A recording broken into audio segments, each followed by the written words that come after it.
Our nuclear power deterred Soviet aggression and ensured Cold War never escalated.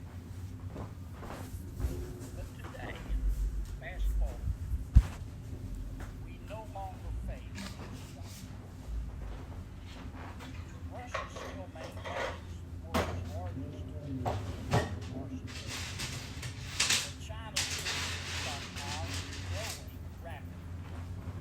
North Korea, as we know, continues to threaten our allies with its collection of nuclear weapons. And thanks to the disastrous nuclear deal with Iran is marching ever closer to developing a nuclear weapon of its own. So, here's where the United States finds itself today. The United States must now counter nuclear superpowers in both China and Russia, while also deterring the itchy trigger fingers of unstable dictators like Kim Jong-un and the Ayatollah in Iran.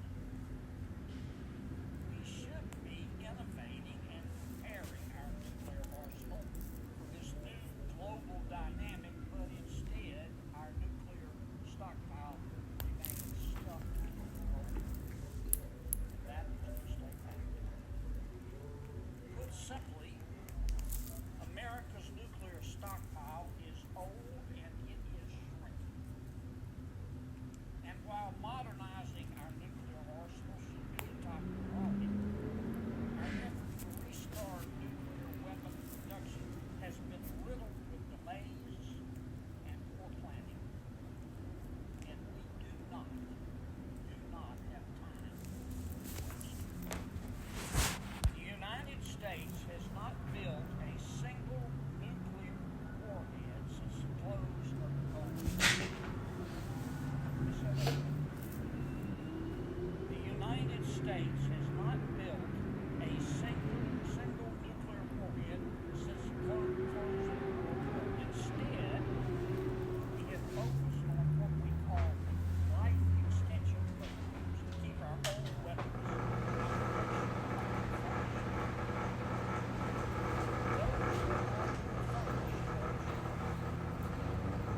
From 1994 until 2015, the United States dismantled 11,683 total. And this total does not include 2,000 other warheads that have been retired while awaiting our evolution. Most of our nuclear warheads are decades.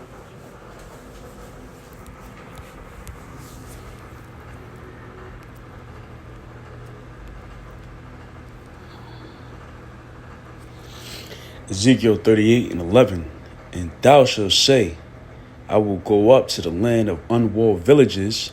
I will go to them that are at rest, that dwell safely, all of them without walls, having neither bars nor gates. Call out Yahweh Shemel Shah, the ones to the elders of GMS and Ruwell, salutation to I give my dear pushing this word and truth sincerely, risking the freedom of your life to do so.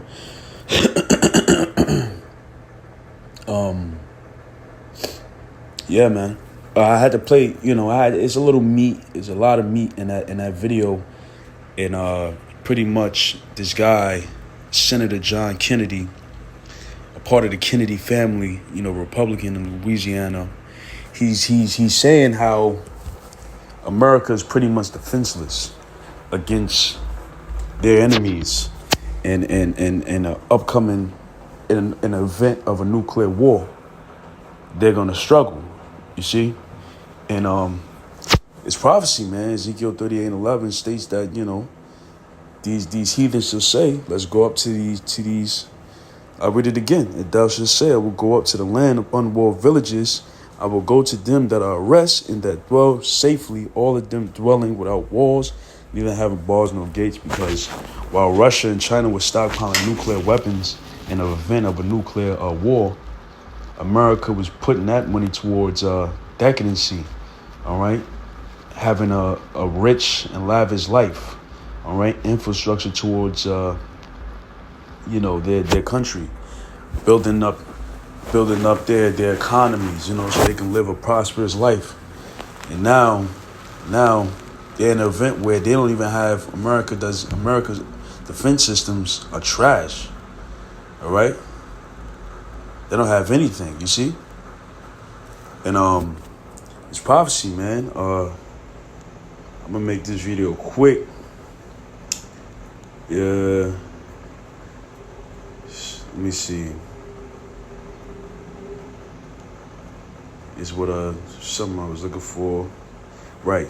Obadiah verse 3. The pride of thine heart hath deceived thee. Right, because Esau is the most proud, man. And it deceived him. His terribleness have deceived him. Because he would think that nobody would ever challenge America. Nobody's gonna ever, use these things. Nobody's gonna ever come to this conclusion to fire missiles, you see?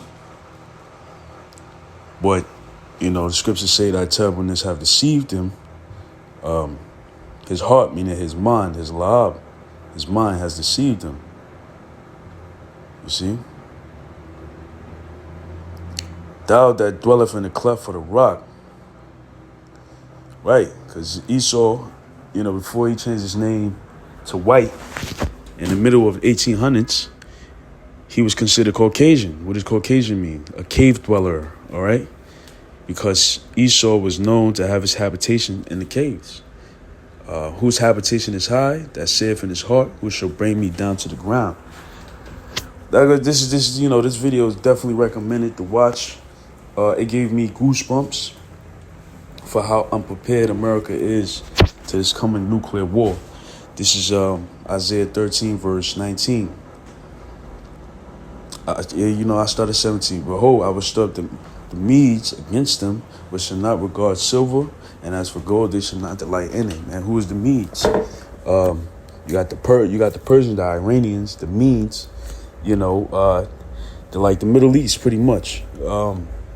Also, other nations like Russia and China is being stirred up against Babylon. This whole, book is pretty much about the judgment that's going to befall Babylon. The new Babylon, ancient Babylon was in Iraq. So this is not talking about ancient Babylon. It's talking about the new Babylon. Their bows also shall dash the young men in pieces, and they shall have no pity of the fruit of the womb. The eye shall not spare. That's talking about the thermonuclear warheads when it's fired, because once it's fired, it has no name on it. It's going to hit wherever we're shot, you see? And Babylon, the glory of kingdoms, the beauty of the child, these excellencies shall be as when the Most High overthrew Sodom and Gomorrah. Right, and how did he do that? Fire from heaven. What's powerful enough on earth that can do that? Thermonuclear missiles. It should never be inhabited, neither should it be dwelled from generation to generation, neither should the Arabian pitch tent there, neither should the shepherds make their fold there. Right. But wild beasts of the desert shall lie there, and the houses should be full of doleful creatures, and owls shall dwell there, having satire should dance there. Watch this video, man. This is actually really, really insightful, prophetic video. Esau's scared, losing his shit, and we should be excited for this time because this is going to be the ushering in of our kingdom, the kingdom of Yahshua, Israel, Yahweh, through the spirit and power of Yahweh Shema Shah.